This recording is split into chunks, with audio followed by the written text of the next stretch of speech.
Good afternoon each and everyone. हम पढ़ रहे हैं सीए फाउंडेशन अकाउंटेंसी, चैप्टर चल रहा है हमारा इन्वेंट्री।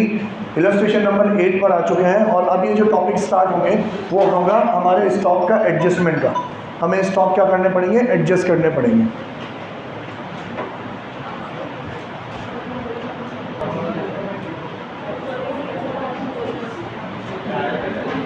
देखो, अब जो भी आपके क्वेश्चंस आएंगे वो आएंगे स्टॉक को एडजस्ट करने का। स्टॉक ऑलरेडी आपको दे रखा होगा पर उसमें कुछ मिस्टेक्स होंगी, हमें उस मिस्टेक्स को हटा के उसको करेक्ट करना है, ठीक है।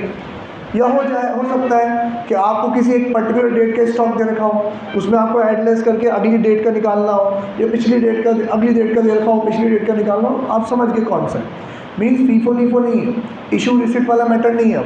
अब सिर्फ एडजस्टमेंट वाला मैटर है जिसमें कोई पर्टिकुलर सीक्वेंसिंग नहीं है, कोई पर्टिकुलर फॉर्मेट नहीं है। फीफो लीफो वाला क्वेश्चन हमें इजी पता है क्यों लगता है, क्योंकि एक टेबुलर फॉर्मेट होता है और फॉर्मेट में जब क्वेश्चन आते हैं तो हमारा माइंड एक्सेप्ट कर लेता है कि पहले ये फिर ये फिर ये फिर ये, क्योंकि हमारे ऊपर क्रोनोलॉजी हमारे पास होती है। अब कोई क्रोनोलॉजी नहीं, अब तो आपको चीज़ें क्या करनी पड़ेगी, प्लस माइनस करनी पड़ेगी सोच के, बेस्ड ऑन फैक्ट्स। तो क्वेश्चन देखते हैं, from the following particulars ascertain the value of inventories as on 31 March 2022। आप वैल्यू पता लगाओ भाई। इन्वेंट्री एज ऑन 1/4, मतलब ये तो कौन सी हो गई आपकी, ओपनिंग वाली हो गई। Purchases, manufacturing expense, selling expense. Selling expense का इन्वेंट्री से कोई लेना देना नहीं होता, क्योंकि इन्वेंट्री का रिश्ता होता है डायरेक्ट एक्सपेंसेस से। ये बात पता है आप लोगों को? नहीं पता? मैं बताता हूँ कैसे। कि अगर मैंने ट्रेडिंग अकाउंट बनाया, ट्रेडिंग में आएगा ओपनिंग, परचेज और डायरेक्ट एक्सपेंस, ठीक है। फिर सेल्स, और अब इन्वेंट्री क्वेश्चंस में क्या कर देंगे, वो सेल्स से जुड़ा हुआ ग्रॉस प्रॉफिट का कोई कनेक्शन दे देंगे, कोई हिंट दे देंगे। तो इट मीन्स आपने अगर थोड़ा सा भी दिमाग है, थोड़ी सी भी नॉलेज है, तो अब आप ग्रॉस प्रॉफिट खुद कैलकुलेट कर लोगे। ग्रॉस प्रॉफिट मैंने खुद कैलकुलेट कर लिया, तो क्लोजिंग स्टॉक मेरा किससे आएगा, बैलेंसिंग फिगर से आएगा। समझ में आया कि नहीं? अब इन सारी इंफॉर्मेशन में इनडायरेक्ट एक्सपेंसेस कहाँ है, उनका तो मतलब ही नहीं। तो ये जो सेलिंग एक्सपेंस है ये इनडायरेक्ट एक्सपेंस है, काम नहीं है मुझे। एडमिनिस्ट्रेटिव एक्सपेंस ये भी इनडायरेक्ट है, फाइनेंशियल चार्ज ये भी इनडायरेक्ट है। इन तीनों का मुझे काम नहीं है। मेरा काम तो इन्वेंट्री, परचेज, डायरेक्ट एक्सपेंस और सेल्स से हो जाएगा। अगर मुझे क्या मिल जाए, ग्रॉस प्रॉफिट मिल जाए, तो वो ग्रॉस प्रॉफिट मुझे बताएगा कि इतना है। At the time of valuing inventory, at the time of valuing inventory as on 31 March 2021, कब 2021, मुझे निकालने कब की 22, मतलब ये ओपनिंग की बात कर रहे हैं। A sum of 17,500 was written off on a particular item। एक मेरे जो स्टॉक पड़ा था उसमें से एक पर्टिकुलर आइटम पे मैंने 17,500 का कर दिया, कम कर दिया। मतलब यूँ होगा कि मेरे सारे स्टॉक में से एक अबनॉर्मल गुड्स आ गए। अबनॉर्मल गुड्स ऐसे आ गए जिसकी कॉस्ट उसकी मार्केट वैल्यू से क्या हो गई, ज़्यादा हो गई। तो हमें तो कॉस्ट और मार्केट प्राइस रिचुअल लोअर रखना है ना, तो मैंने उसकी कॉस्ट को क्या कर दिया, कम कर दिया। कितने रुपए से कम कर दिया, 17,500 से कम कर दिया। Which was originally purchase for 50,000 and was sold during the year for 45,000। और वो जो चीज़ जिसको मैंने 17,500 से राइट ऑफ कर दिया था, उसकी एक्चुअल कॉस्ट 50,000 थी। वो चीज़ मैंने इस साल कितने में बेची, 45,000 में बेची। पूरे क्वेश्चन में जो सबसे खास बात है वो ये वाला ट्रांजैक्शन, ये वाला पैराग्राफ ही है कि मेरे पास एक चीज़ थी, शुरू से थी तो वो 50,000 की। समझना, मेरी कहानी सुनना अच्छे से। पहले तो आप ये 3 फैक्ट्स अपने बुक में देख लो, 17,500, 50,000 और 45,000। अब इनका रिलेशनशिप समझ लो कि भाई साहब जब साल चालू हुआ ना, तो ये जो 50,000 वाली चीज़ें थी, इस पर मैं 17,500 क्या कर चुका हूँ, कम कर चुका हूँ। मतलब उसकी वैल्यू में कितनी रख चुका हूँ, 32,500। इट मीन्स ये जो इन्होंने मुझे ओपनिंग स्टॉक दिया था 1,42,500, इसमें वो अबनॉर्मल गुड्स कितने का है, 32,500 का है। ये बात समझ में आ रही कि नहीं आ रही? अब मैंने इस 32,500 की चीज़ को इस साल 45,000 रुपीज़ में बेच दिया। ये कह रहा है ऐसा, समझ लो यही कह रहा है कि नहीं कह रहा? अंग्रेजी समझ में आ रही है सबको? यही बात कह रहा है, ठीक है सर, बेच दिया सो बेच दिया। मेन लाइन अब आगे सुनो। बारिंग दिस ट्रांजेक्शन, बारिंग मतलब बाहर कर दो, अलग कर दो उसको। इस ट्रांजेक्शन को छोड़ के the gross profit earn during the year was 20% on sales, कि ये इकलौते अब नॉर्मल गुड्स को छोड़ दूँ तो बाकी सब टाइम मेरे सेल्स पे मेरा ग्रॉस प्रॉफिट का मार्जिन कितना है, 20%। और मैं आपसे कह भी यही रहा हूँ कि जैसे ही मैंने ग्रॉस प्रॉफिट निकाला, जिसका हिंट सेल्स में दे रखा होगा, वो ग्रॉस प्रॉफिट कैलकुलेट करते ही क्लोजिंग स्टॉक तो बैलेंसिंग फिगर से आएगा कि नहीं आएगा? बात समझ में आ रही है अर्षित? तेरे को बात समझ में आ रही है? तेरे को ये वाली बात समझ में आ गई? ये तो आ गई ना, ठीक है। अब बाकी की बात समझते हैं अपन कि सर ओपनिंग स्टॉक उन्होंने खुद ने कहा कितने का है, 1,42,500 डन। परचेज कितने का बोला उन्होंने, 7,62,500। मैन्युफैक्चरिंग एक्सपेंस मतलब डायरेक्ट एक्सपेंस कितना बोला उन्होंने, 1,50,000, ठीक है। फिर सेल्स कितना बोला उन्होंने, 12,45,000। अब सर एक काम करो, मुझे सिर्फ ये ग्रॉस प्रॉफिट बता दो। ग्रॉस प्रॉफिट लिखूंगा तो बैलेंसिंग फिगर से क्या आ जाएगा आपका, क्लोजिंग स्टॉक आ जाएगा ना। तेरे को बात समझ में आ रही?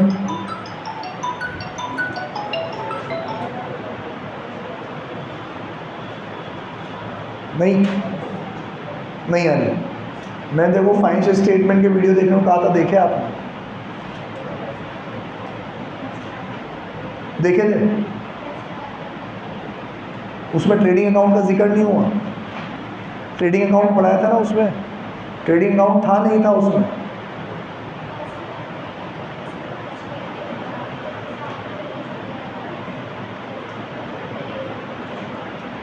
आज आप मुझसे मिलके जाना, मैं जो वीडियो मार्क करूँ वही देख के आना, ठीक है। अब बाकी आप सबको तो पता है, हाँ ओके। तो भाई ग्रॉस प्रॉफिट पता पड़ जाएगा तो क्लोजिंग स्टॉक आ जाएगा कि नहीं आएगा? आ जाएगा।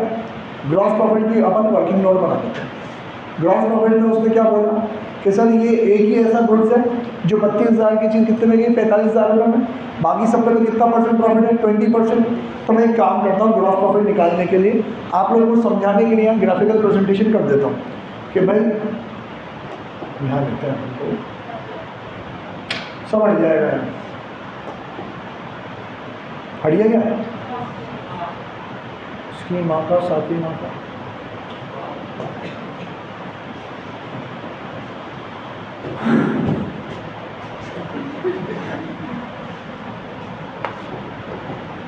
बेकार बोल रहा है। 12,45,000 ये मेरी टोटल सेल्स है। इस अमाउंट में दो अलग अलग नेचर की सेल है। एक तो है अब नॉर्मल वाली, वो कितनी है, 45,000, और एक है नॉर्मल वाली, वो कितनी बची, 12।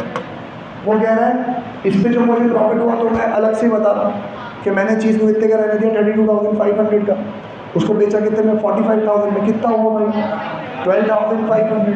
तो सर इस पे तो मुझे प्रॉफिट हुआ 12,500, और इधर कह रहा है कि मार्जिन कितना है, 20%। बाकी सब पे तो मार्जिन 20% और सेल्स है ना, तो 12 लाख का 20% कितना हो गया, 2,40,000। इसका मतलब मेरा टोटल ग्रॉस प्रॉफिट कितना है, 2,52,500।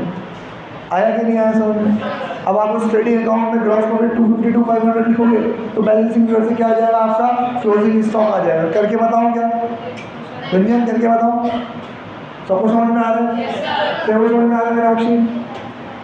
बेटा लास्ट वाली बात आपको समझ में इसलिए नहीं आएगी क्योंकि आपने ट्रेडिंग अकाउंट नहीं पढ़ा, और वो ट्रेडिंग अकाउंट 1 घंटे का अलग से लेक्चर है, वो आप उस लेक्चर को देखो और फिर ये बात आपको ऑटोमेटिकली समझ में आ जाएगी। उस अकाउंट में क्या होता है बता दो यार, मेरा दिल मानता नहीं है। उस अकाउंट में क्या होता है कि मेरे पास ऑलरेडी 2 लाख का माल था, ओपनिंग स्टॉक कितने का था, 2 लाख का। मैं 10 लाख रुपए का माल और परचेज करके ले आया, माल कितने का हो गया, 12 लाख का। परचेज करने में डायरेक्ट एक्सपेंस हो गया मेरा कितना, 1 लाख। 2 लाख का माल था, 10 और खरीद के लाया 12, और 1 लाख का मेरा खर्चा हो गया, माल कितने का हो गया, 13 और खर्चा हो गया ना मेरा, तो माल कितने का हो गया, 13 लाख। अभी 13 लाख रुपए में से मैंने 10 लाख रुपए का माल बेच दिया 15 लाख में। पूरा माल नहीं बेचा, कितना बेचा, 10 लाख वाला।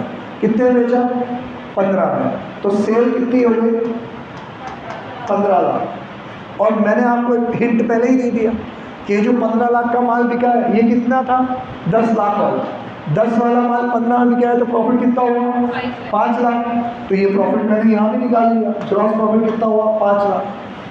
अब सर क्लोजिंग स्टॉक कितना बचा, बैलेंसिंग फिगर से आ जाएगा 3 लाख बचा ना, वो तो मैं खुद ही बोल रहा हूँ 13 में से 10 का माल बेच दिया। लेकिन अगर इस थ्योरी में देखें तो कैसा होगा सर, ये तो हुआ 13 + 5 कितना हो गया 18, 18 में से 15 तो यहाँ ही से क्लोजिंग स्टॉक कितने का हो गया 13, ठीक है। अब जो बात मैंने इसको यूँ बोली कि 10 का माल 15 में बेचा, वो क्वेश्चन में ऐसे नहीं बोली, क्वेश्चन में यूँ बोली कि भाई 15 लाख रुपए का जो माल बिका है उस पर मेरा प्रॉफिट कितना है 20%, कितना है 20%। तो जो भी मेरी सेल थी उसका 20% मैंने क्या निकाल लिया प्रॉफिट मान लिया। पर उसने सीधी सीधी ये बात भी नहीं बोली, उसने इससे पहले एक बात और बोली कि सर जो पूरे साल भर में सेल किया उसमें एक आइटम ही अलग थलग बिका है जो 32,500 का था, कितने में गया 45 में, इसको छोड़ दो तो बाकी सब पे कितना है 20%। मैंने कहा ठीक है चल अलग अलग कर लेते हैं। 45,000 वाला जो माल बिका उसकी कॉस्ट कितनी थी 32,500, तो इसमें से 32,500 माइनस करूंगा तो प्रॉफिट कितना है 12,500। तो जो माल अलग से बिका उसका प्रॉफिट 12,500 और जो बाकी का माल बिका 12 लाख, 12 45 में से 45 गया 12 लाख, उस पर उन्होंने बोला है 20%, तो वो कितना हो गया 240। टोटल प्रॉफिट कितना हो गया 252 यहाँ मैं रखूंगा। तो क्लोजिंग स्टॉक कैसे आ जाएगा, बैलेंसिंग फिगर से आएगा कि नहीं आएगा। अब आप अर्शित बुरा नहीं मानना, लेकिन आपके लिए पूरी क्लास का 10 मिनट खराब हो रहा है। अगर आप कल फिर वीडियो नहीं देख के आए ना तो वापस से कल के भी 20 मिनट खराब हो, तो ये वीडियो देखना ही पड़ेगा, नहीं चलेगा इससे काम। मैं एक एक सिनेरियो आपको शुरू से नहीं पढ़ा पाऊंगा बेटा, ठीक है, तो वो वीडियो देखना ही पड़ेगा। ओके चलो ओके। अभी यार सॉल्व करने के 2 तरीके हैं। क्या 2 तरीके हैं कि एक आप स्टेटमेंट बना के सॉल्व करो, एक आप ट्रेडिंग से सॉल्व करो।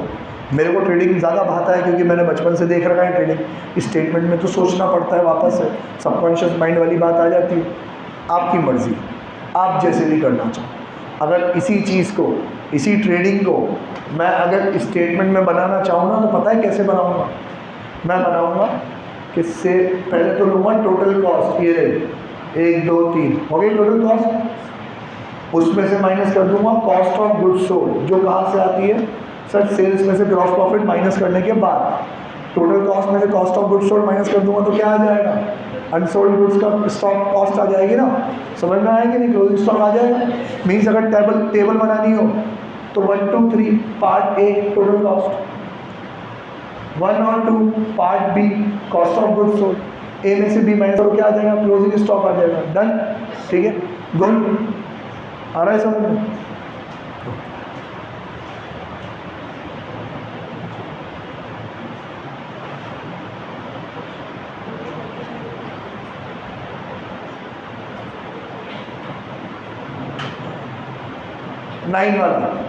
नाइन वाले में आपने कोई स्टार मार्क कर रखा है क्या? हाँ कर रखा है, 4th और 5th में एक स्टार है। तो चलो पढ़ते हैं कितने क्वेश्चन है इसमें टोटल 10, इसके बाद एक और बस हो जाएगा ना, ठीक है। A trader prepared his account on 31st March each year. Due to some unavoidable reasons, no stock taking could be possible till 15 April. कैसा ट्रेडर 31 मार्च तक अपना स्टेटमेंट बना लेता है, पर किसी रीज़न से नहीं बना पाया तो 15 अप्रैल को बनाया, मतलब वही डेट आगे निकल गई। 31 मार्च का स्टॉक चाहिए था, स्टॉक मिला पक्का 15 अप्रैल का, तो उल्टा चलना पड़ेगा। पहले परचेज प्लस करते थे, अब माइनस करेंगे, सेल माइनस करते थे, अब प्लस करेंगे, ठीक है ओके। तो चलो, on which date total cost of goods in his godown came to 50,000. Most important word goods in his godown. कि ये जो गुड्स कह रहा है, ये कौन से वाले गुड्स कह रहा है? सिर्फ और सिर्फ फिजिकल स्टॉक जो इसके पास पड़ा है उसकी बात कह रहा है। क्लोजिंग स्टॉक का मतलब वो नहीं होता जो मेरे गोडाउन में पड़ा है। क्लोजिंग स्टॉक का मतलब होता है क्लोजिंग स्टॉक का मतलब वो होता है कि जो मेरा गुड्स है। अब मेरा गुड्स मैक्सिमम तो मेरे पास ही रहेगा, हो सकता है मैंने कंसाइनर को भेज रखा हो, मेरे एजेंट को भेज रखा हो रखा है, रास्ते में चल रहा हो, तो ये सारी चीज़ें भी हमें समझनी पड़ेगी, ठीक है। तो भाई 15 तारीख को उसके पास कितने का माल था? 50,000 का माल था। अब वो कह रहा है कि 31 से के 15 के बीच में ये सारी डिटेल्स होगी। पहला, सेल्स 41,000 इंक्लूडिंग कैश सेल्स 10,000। तेल लेने का कैश सेल्स फालतू में बेवकूफ़ बनाने के लिए लिख रखी है ये बात। सेल्स कितनी है? 41, मतलब 41 का माल बिक गया, वो मुझे वापस से क्या करना पड़ेगा? ऐड करना पड़ेगा, क्योंकि वो 30 तारीख को मेरे पास था। अब 41 में तो बिका है, था कितने का? तो मेरे को तो कॉस्ट प्लस करनी पड़ेगी ना, सेलिंग प्राइस थोड़ी प्लस कर सकता हूँ। तो 41,000 का मुझे क्या निकालना पड़ेगा? सेलिंग प्राइस निकालना पड़ेगा। करते हैं, ग्रॉस प्रॉफिट का रेशियो दे रखा होगा, उससे अपन निकालेंगे, ठीक है।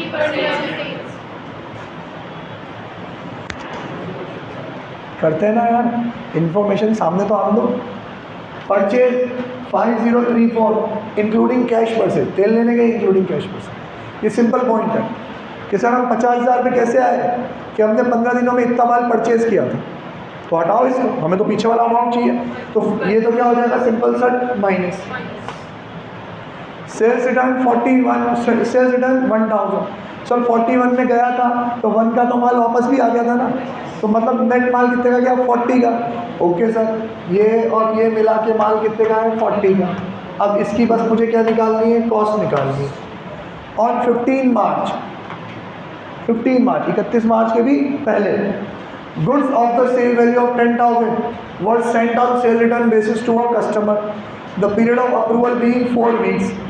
He returned 40% of the goods on 10th April, approving the rest. The customer was billed on 16th April. इसी पे स्टार लगा रखा था क्या? हाँ, ओके। अब यार ये कह रहा है, थोड़ा सा समझना पड़ेगा अकाउंटिंग। मैंने 10,000 का माल किसी को अप्रूवल बेसिस पे दिया, अब अप्रूवल नहीं आया उस दिन तक, तो वो माल किसका कहलाएगा? मेरा कहलाएगा ना। तो वो माल इंक्लूड होना चाहिए कि नहीं होना चाहिए? क्लोजिंग स्टॉक इंक्लूड होना चाहिए। 31 मार्च पे पूरे 10,000 का माल इंक्लूड होना चाहिए। लेकिन उसने क्या कहा कि सर मैंने 10 तारीख को 40% माल तो रिटर्न कर ही दिया था ना आपको। इसका मतलब 10,000 में से 4,000 का माल तो ऑलरेडी आ ही चुका था अपने पास। कितना रह गया? 6,000। तो 6,000 में और क्या करना पड़ेगा? एड बैक करना पड़ेगा, क्योंकि ये जो 50,000 है तो गोडाउन वाला है, ये जो 6,000 का माल है जो कस्टमर के पास पड़ा है, तो ये एड बैक करना पड़ेगा ना।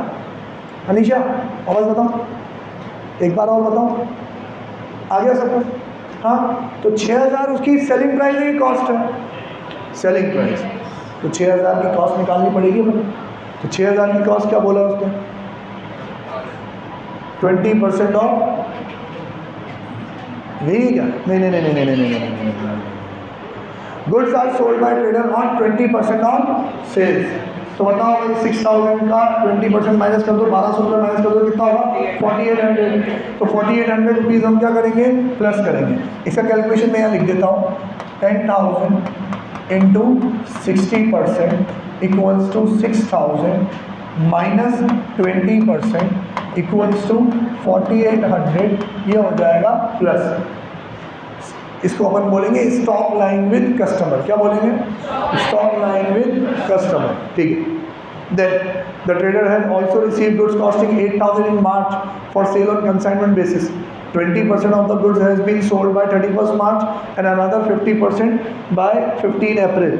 These sales are not included in above sales. अच्छी बात है कि ये सेल्स ऊपर वाली सेल्स में इंक्लूड नहीं है।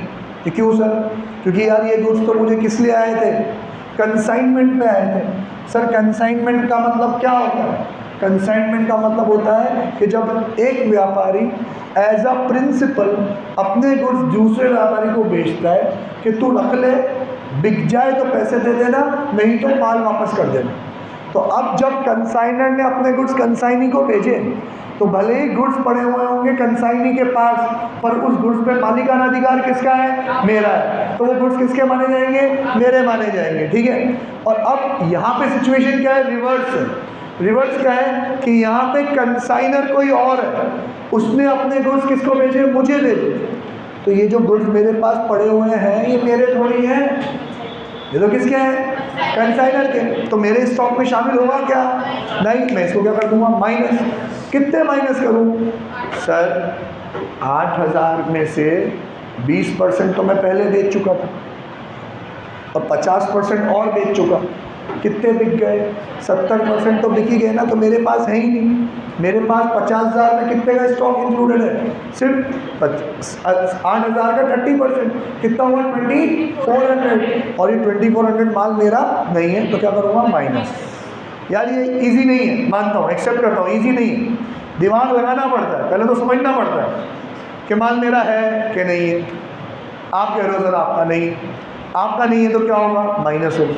लेकिन सिचुएशन भी समझो, मैं 31 मार्च के स्टॉक में से माइनस करना चाहता हूँ, पर मेरे पास जो 50,000 की बेस वैल्यू हो तो 15 अप्रैल की, 15 अप्रैल तक आते आते 8,000 में 70% गुड्स तो जा ही चुका था। तो 50,000 में जुड़ा हुआ ही कितना है? मात्र 30% वाला माल। 8,000 का 30% कितना होगा? 2400। 2400 इस 50,000 में इंक्लूडेड है, तो 2400 रुपये को क्या कर देंगे अपन? माइनस। क्लियर है? आ रहा है सबको समझ में? ओके, ये प्योरली दिमाग का खेल है, समझना ही पड़ेगा, समझ के ही जवाब देना पड़ेगा, रट्टा तो लगाना ही मत कभी इसका। हमारा है कि नहीं है, इस डेट पे कितना है, उस डेट पे कितना है, उस डेट का माल मेरे पास है, उस डेट पे इतना है, क्या कर दो? माइनस। तो यहाँ का भी कैलकुलेशन लिख देता हूँ, आप लोग भी लिखो। आप लोग नहीं लिखोगे ना, एग्ज़ाम के टाइम पे फिर टाइम वेस्ट करोगे, कहाँ से कौन सा अमाउंट कैसे है। तो लिखो, रंगोली भरो पूरी। 8,000 इंटू 30%, 2400 माइनस। और कहानी भी लिखो, अच्छे बच्चे कहानी भी लिखते हैं, पूरी बात लिखते हैं कि ये माल हमारा नहीं है, ये कंसाइनर का है, तो ये 30% माल जो हमारे पास रह गया है, इसको हम हमारे स्टॉक में से क्या कर देंगे? माइनस कर देंगे। तभी तो जब आप रिवाइज करोगे मेरी ये बात आपको वहाँ दिख जाएगी, तो समझ में आ जाएगी, नहीं तो फिर चकराते ही रहोगे, माइनस क्यों किया, 30% ही क्यों किया। ठीक है, ओके। बाकी तो फिर लल्लू, फिर तो सेल्स रह गई और उसका 20% क्या है? ग्रॉस प्रॉफिट है। 40,000 का 20% कितना हो गया? 8,000। मतलब माल कितने का हो गया? 30,000। सही कर रहा हूँ ना? 32,000 का माल मैं बेच चुका हूँ, तो उसको वापस से क्या करना पड़ेगा? प्लस। तो यहाँ करेंगे 40,000 माइनस 8,000, कितना आया? 32,000। 32,000 को कर देंगे प्लस। ठीक, तो देखो आपके सॉल्यूशन में 5034 माइनस हो रहा है, 32,000 प्लस हो रहा है, 4800 प्लस हो रहा है, 2400 माइनस हो रहा है। चार चीज़ें एडजस्ट करने के बाद जो आंसर आ रहा है वही फाइनल आंसर। ठीक है, डन। आ रहा है ना समझ में? ओके, अब ये लास्ट टाइम है, इसके बाद शायद रिवीजन नहीं होगा, इसके बाद आपके डाउट ज़रूर हो जाएंगे। समझ में नहीं आ रहा है तो आपको बोलना चाहिए सर नहीं आ रहा है समझ, क्योंकि ये तो एक ऐसी चीज़ है, अकाउंट्स में ऐसा मत सोचना कि कोई बात नहीं, सब में से एक छोटी सी बात नहीं आई तो क्या हुआ। नहीं, ये अकाउंट्स ही है जो आपको एग्रीगेट में पास कराएगी। एग्रीगेट में पास कराने वाला अकाउंट्स ही है। मैथ्स ऐसा कि जिससे पास हो जाओ, अकाउंट्स ऐसा जिसमें 60 मार्क्स लाओगे ना तो ही एग्रीगेट में बचने के चांस है। अकाउंट में सिर्फ पासिंग की तैयारी मत करना, ये सबसे इम्पोर्टेंट होती है अकाउंट्स। ठीक है,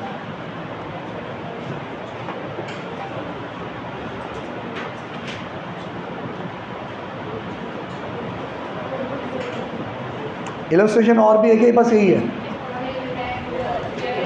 इलस्ट्रेशन कितने हैं? 12 है। तो मैं 2 मिनट पानी पी के आता हूँ, तब तक तुम लोग क्वेश्चन रीड करो और मार्किंग कर लो।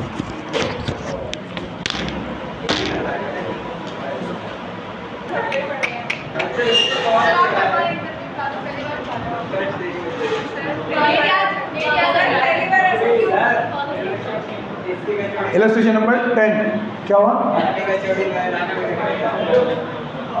Inventory taking for the year ended 31st March 2022 was completed by 10th April 2022। पिछले क्वेश्चन में और इस क्वेश्चन में फ़र्क यह है, पिछला क्वेश्चन टेबुलर फॉर्म में था, समझना आसान रहता है, एक एक पॉइंट एक एक बार में समझते हैं। यहाँ पे पैराग्राफ फॉर्म में है तो यहाँ वो पॉइंट्स नहीं आएंगे, फुल स्टॉप आएंगे। तो एक फुल स्टॉप से दूसरे फुल स्टॉप तक आपको समझना पड़ेगा कि ये अलग पॉइंट है, ये अलग पॉइंट है, और फिर अलग अलग करके हमें सॉल्व करना पड़ेगा। ठीक है, ओके। तो अब कह रहे हैं भाई 10 अप्रैल को हुआ, वही रिवर्स कैलकुलेशन करनी है। The valuation of which showed a inventory figure of 16,75,000 at cost as on completion date. कोई उन्होंने ये नहीं कहा कि ये फिजिकल स्टॉक है, मतलब 16,75,000 की इन्वेंट्री डेली हमारी कंप्लीट हुई। ठीक है, then after the end of the accounting year and till date of completion of inventory daily sales for the next year were made for 68,750, profit margin being 33.33% on cost. तो ये तो हो गया पहला पॉइंट कि सेल्स कितनी है उसमें इतना प्रॉफिट है। पर अभी इसको हाथों हाथ सॉल्व नहीं करेंगे क्योंकि सेल्स में कुछ एडजस्टमेंट्स होते हैं, तो वो एडजस्टमेंट करने के बाद चेक करेंगे। Purchase for the next year included in inventory amounting to 90,000 at cost less trade discount 10%। तो 90,000 में से 10% माइनस करोगे ना आप लोग, कितना हुआ 81,000। तो 81,000 रुपीज़ अपन क्या कर देंगे, वापस से लेस कर देंगे, क्योंकि ये बाद में परचेज करके लाया है, ये स्टॉक में जुड़ा हुआ है, तो ये क्या कर देंगे अपन माइनस। तो यहाँ 81,000 माइनस। तुम्हें मुझ पर विश्वास तो होगा ही नहीं, तो तुम हाथों हाथ सोल्यूशन देख ही रहे होंगे, हो रहा है कि नहीं हो रहा माइनस, हो रहा है ना। Next, during this period goods were added to inventory at a markup price of 3,000। Markup price मतलब एक तरीके से सेल्स प्राइस। गुड्स ऐड किया गया है, तो लैंग्वेज से समझ सकते हो कि अब क्या करना पड़ेगा, minus of ₹3,000 respect of sales return. तो 3,000 का सेल्स रिटर्न है, ये मार्कअप प्राइस है, मार्कअप प्राइस है मतलब सेल्स प्राइस है, इसका जो कॉस्ट प्राइस है वो अपन को क्या करना पड़ेगा, लेस करना पड़ेगा, जेब में रखेंगे।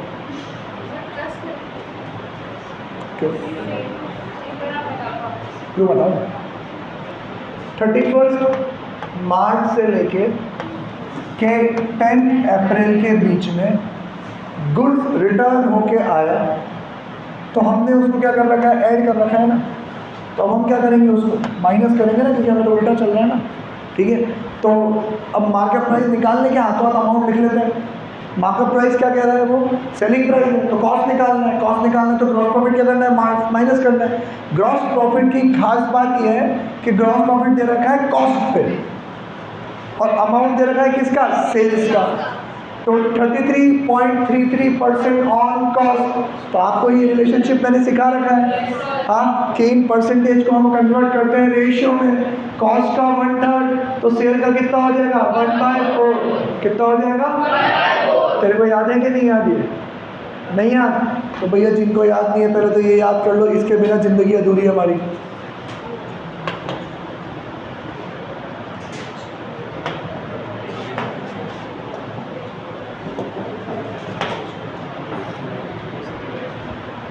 यहाँ देखो, मैंने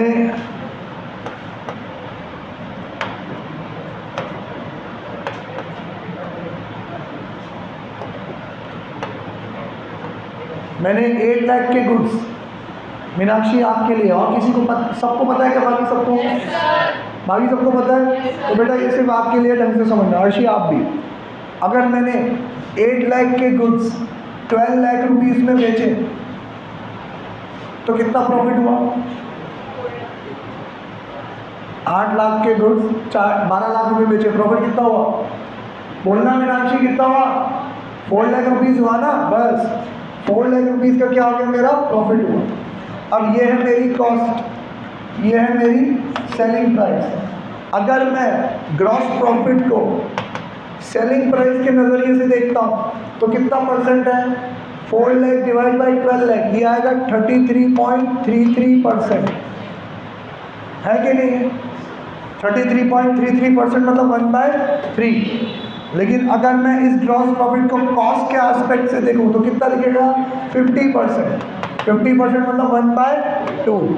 समझ में आ रहा है कि नहीं आ रहा, हुआ कि नहीं हुआ। तो देखो एक रिलेशनशिप है इनका जो हर बार बैठेगा कि कॉस्ट कम होता है कि ज़्यादा होता है, कॉस्ट कम होता है, सेलिंग प्राइस क्या होता है, ज़्यादा होता है। तो अगर कॉस्ट का 1/2 है तो उसमें एक ज़्यादा कर दो, सेल का कितना हो जाएगा, 1/3। अभी क्वेश्चन में उन्होंने कहा है कि 33 1/3%, मतलब 1/3 ऑफ कॉस्ट। हमें तो परसेंटेज को रेशियो में कन्वर्ट करना है। 33 1/3% मतलब 1/3। 1/3 किसका? कॉस्ट का। तो सेल्स का कितना होगा? 1/4। 1/4 मतलब कितना परसेंट? 25%। समझना कि नहीं? सबको समझना है? दोनों को समझना है? ओके, तो अब चलो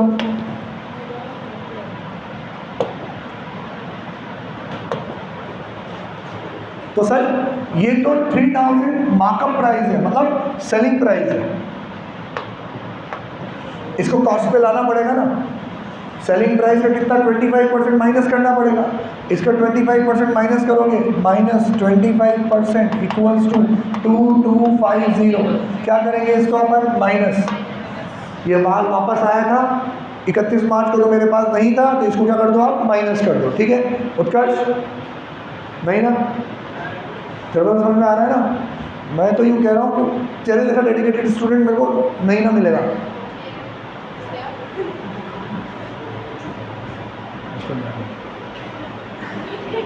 After inventory taking, it was found that there was certain very old slow moving items costing 11250, which should be taken at 5250 to ensure disposal to an interested customer. अब ये कह रहा है कि 11,250 उसकी वैल्यू है, लेकिन उसकी NRV कितनी आने वाली है? 5250। सर कॉस्ट और NRV which ever is lower, आपने इंक्लूड कर रखा है 11,250 और इंक्लूड होना चाहिए 5,250, मतलब 6,000 रुपये से आपने स्टॉक क्या कर रखा है? बढ़ा रखा है। तो मैं क्या करूँगा? इसको माइनस। ठीक, next, due to heavy floods certain goods costing 15,500 were received from the supplier beyond the delivery date of customer. As a result, the customer refused to take the delivery and the net realizable value of such goods was estimated to be 12,500 on 31st March. Same point, ditto वही का वही point, लेकिन अलग aspect से। उन्होंने कहा कि मेरे पास एक 11,000 का माल है जिसकी रिलाइजेबल वैल्यू कितनी है? 5250। मैंने कहा सर फिर तो कम कर दो, 6,000 रुपये क्या कर दो? माइनस कर दो। अब वो यही बात कहानी किस्सों के रूप में कह रहे हैं कि यार एक माल था, मैंने ऑर्डर किया था क्योंकि मुझे कस्टमर को देना था। अब वो माल आने में इतना डिले हो गया कि कस्टमर को जिस डेट पे देना था वो डेट तो चली गई। अब वो कस्टमर तो लेने से मना कर रहे हैं। अब माल मेरे गले की घंटी बन गई। अब मुझे लग रहा है कि ये माल जो मैंने 15,500 में ख़रीदा है, टाइम पे आ जाता तो शायद 20,000 रुपये में बिक जाता। अब टाइम पे नहीं आया, किसी और को मना के देना पड़ेगा, तो 12,500 में ही जाएगा। इसका मतलब जिसकी कॉस्ट 15,500 है उसकी रिलाइजेबल वैल्यू कितनी है? 12,500। तो 3,000 रुपये वापस से क्या करने पड़ेंगे? माइनस करने पड़ेंगे। तो फिर से 3,000 माइनस करो कि 15,000 क्या हो रहा है? 15,500 माइनस 12,500 इक्वल्स टू 3,000। क्या करेंगे? माइनस। ठीक है, गुड, ठीक है, ओके, हो गया कंप्लीट। अब सेल्स रह गया। सेल्स कितना है? ये है ना 68,750। ये तो सेलिंग प्राइस है। 33 1 बाई कॉस्ट मतलब 1/4 ऑफ प्रॉफिट माइनस करेंगे 25%। कितना आया?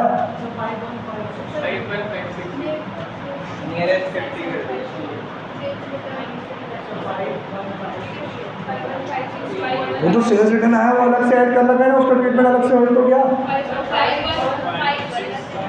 5.562।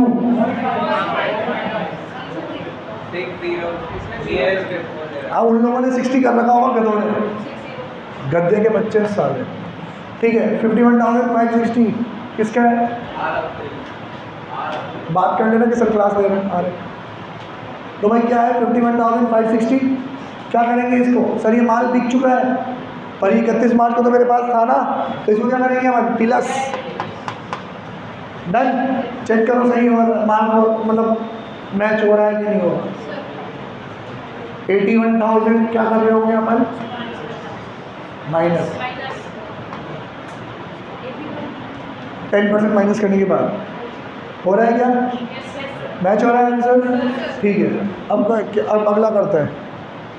यार बोर लग रहा है मेरे को यार। हाँ, cost of sales return minus कर रहे हैं ना, तो हमने भी तो किया था।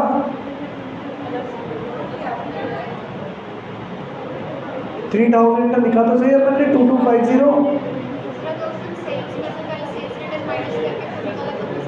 हाँ, सेल्स में से सेल्स रिटर्न माइनस करने के बाद निकाला तो भी बात तो वही पड़ेगी। ओके,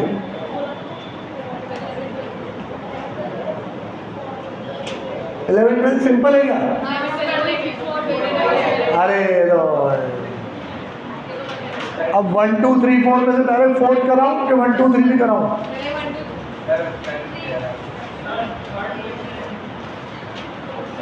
थर्ड भी कराऊं? हाँ, थर्ड वाला भी डिफिकल्ट है। थर्ड और फोर्थ कराओ, 1 और 2 करो पहले तुम लोग। 1 और 2 रीड करो, उसमें देखो रीड कर लो, सिर्फ करो मत, 1 और 2 रीड करो।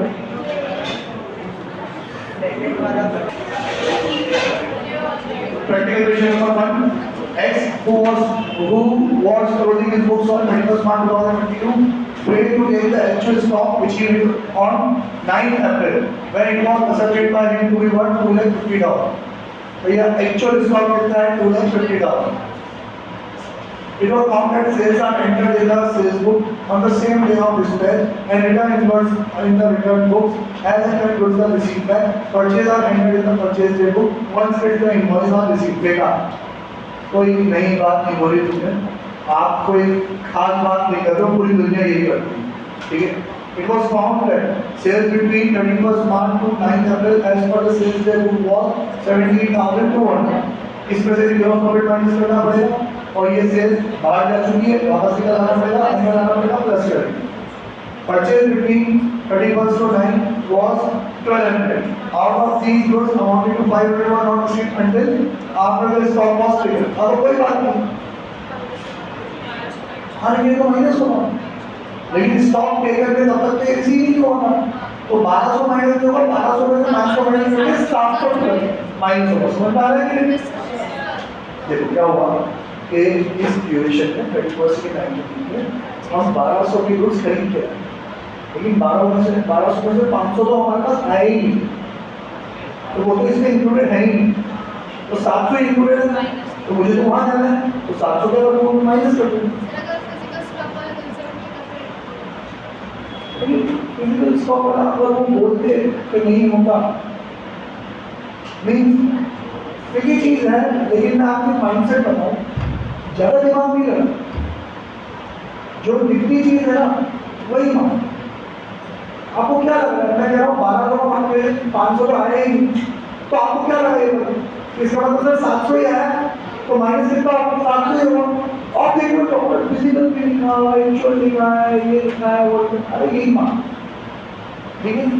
समझ में आया? इन्वेंट्री टेकिंग मतलब वो एक्चुअली जो उन्होंने काउंट करा वो, ठीक है? तो भाई 1200 माइनस 500 इक्वल्स टू 700, उसके भी माइनस का साइन चेक कर लो सही है कि नहीं, फटाफट चेक कर लो सही है कि नहीं, सही है? अगला goods invoiced during the month of March but goods received only on 4th April amounting to 1000. तो 31 मार्च को हमने खरीद किया था और रिसीव कब हुआ है? 4 अप्रैल को, क्योंकि हमने खरीद किया था वो तो हमारा था ही और वो आ भी चुका है, तो कुछ भी नहीं करना, इग्नोर करेंगे, इस पॉइंट को चेक करो।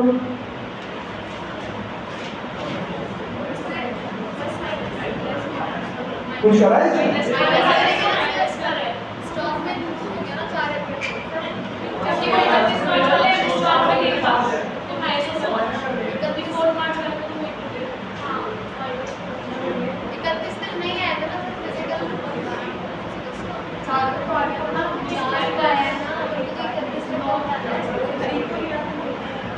अरे अरे अरे अरे अरे अरे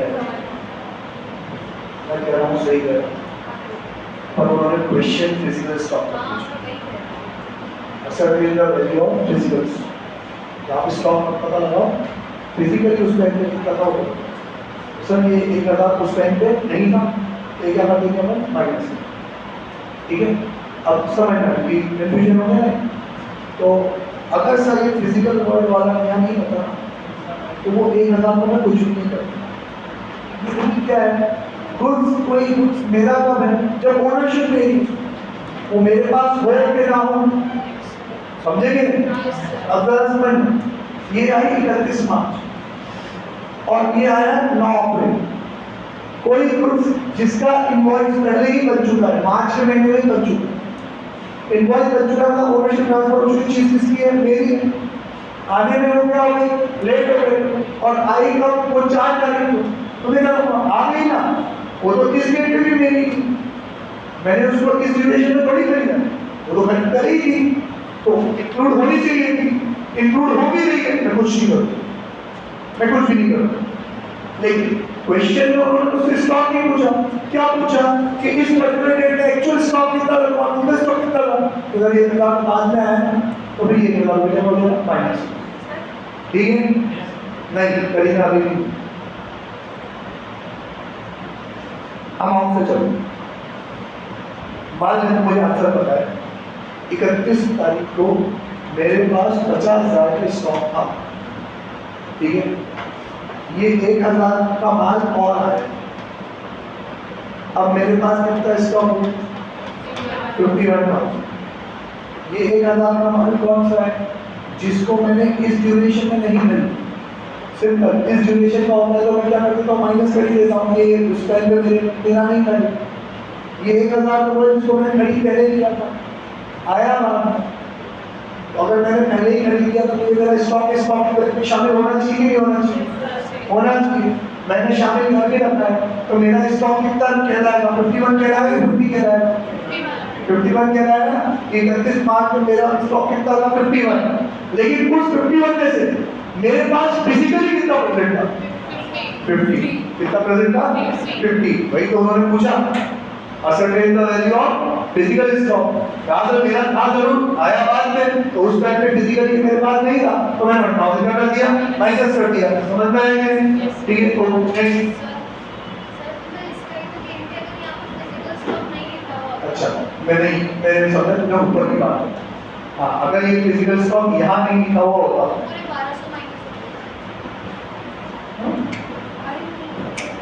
ये 1200 तो कभी नहीं होंगे, ऐसा नहीं हो। देख 1200 पर इसका जो क्वेश्चन है ना बहुत बेसिक है, आप समझो। 1200 को कभी इंक्लूड नहीं होगा क्योंकि वो तो यहाँ से यहाँ तक की करी, 1200 तो कभी होगा ही नहीं ना, वो तो कहाँ की करेंगे? इस ड्यूरेशन। और मुझे स्टॉक कब चाहिए? उस टाइम पर। तो अगर इसमें 1200 इंक्लूड है तो मैं 1200 माइनस करके यहाँ तक जाऊँगा, पर इसमें 1200 इंक्लूड है ही नहीं क्योंकि 1200 में से 500 तो अभी तक नहीं आया, इसमें 700 इंक्लूड है, तो मैं 700 माइनस करके क्या चला गया? 500। ठीक है, 500 वाली बात कि 500 अभी तक नहीं आया तो 1200 आ गया, ठीक है? मैंने आपको जब से फाउंडेशन पढ़ा रहा हूँ, शायद पहले महीने से बोल दिया, बादाम, पाँच, 2 चम्मच च्यवनप्राश, 1 आंवला, तुम लोग नहीं खाते। और किस किस ने मेरी बात मानी है? च्यवनप्राश कौन था? कर दी च्यवनप्राश बात नहीं ना, आंवला एक नानी नहीं खाती हुई आंवला, बहुत मेरा ठीक है, चल जाए। समझ में आ गई सभी बात? अच्छा वाली बात भी समझ में आ गई? तब फिर तो हम कुछ भी बहुत सेल्स में जाए, सेल्स में कुछ नहीं समझ मजे आने पड़ा रहा हूँ। तू अगर तुम लोग को देख लो, नाश्ता कौन खा रहा है?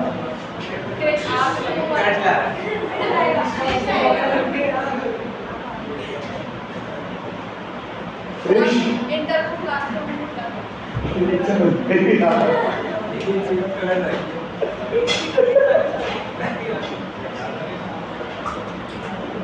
चले ना नाश्ता